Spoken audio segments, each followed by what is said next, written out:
हुलसूर येथील श्री वीरभद्रेश्वर शाळेत शैक्षणिक वर्ष 2026 ते 27 साठीची भव्य पालक सभा शनिवारी उत्साहात पार पडली। या सभेला पालक व विद्यार्थी आणि शिक्षकांनी मोठ्या संख्येने उपस्थिती लावली होती। कार्यक्रमाची सुरुवात श्री वीरभद्रेश्वरांच्या प्रतिमेला वंदन करून आणि दीपप्रज्वलनाने झाली। याप्रसंगी बोलताना माजी जिल्हा परिषद सदस्य मलप्पा धबाले यांनी शिक्षकांच्या कार्याचा गौरव केला। ते म्हणाले की मुलांचे भविष्य घडविण्याची खरी शक्ती शिक्षकांच्या हातात असते। आजच्या स्पर्धात्मक युगात शिक्षण पद्धती वेगाने बदलत आहे, त्यामुळे विद्यार्थ्यांनी कठोर परिश्रम घेणे गरजेचे आहे, तरच त्यांना चांगल्या महाविद्यालयात प्रवेश मिळू शकेल।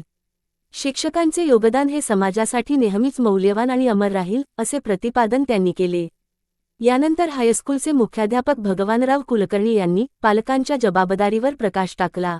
मुलांचे भविष्य उज्ज्वल करायचे असेल तर पालकांनी केवळ शाळेवर अवलंबून न राहता शिक्षकांशी सतत संवाद साधला पाहिजे आणि त्यांच्यासोबत वेळ घालवला पाहिजे, असे आवाहन त्यांनी केले। तसेच शाळेच्या उच्च शैक्षणिक दर्जामुळेच पालक मोठ्या संख्येने पाठिंबा देत असल्याचे त्यांनी आवर्जून सांगितले। सरकार विद्यार्थ्यांच्या अभ्यासासाठी सर्व आवश्यक सुविधा पुरवत आहे, त्यामुळे विद्यार्थ्यांनी स्पर्धा परीक्षांचा काळ लक्षात घेऊन वेळ वाया न घालवता अभ्यासावर पूर्ण लक्ष केंद्रित करावे, असा सल्ला त्यांनी दिला।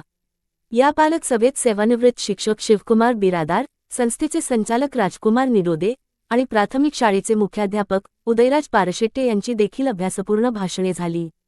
व्यासपीठावर शिक्षण संस्थेचे अध्यक्ष काशीनाथ पारशेट्टे, सचिव बंडूराव पाटील, सेवानिवृत्त शिक्षक शिवकुमार बिरादार, वीरप्पा पांचाळ, बसवराज खिंडीमठ, उदयराज करकल्ले आणि सुंदरम्मा यांच्यासह शाळेतील सर्व शिक्षक, कर्मचारी, पालक व विद्यार्थी मोठ्या संख्येने उपस्थित होते।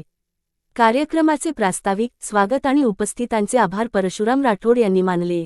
अत्यंत शिस्तबद्ध वातावरणात ही पालक सभा संपन्न झाली। Star Hulsoor news Hulsoor.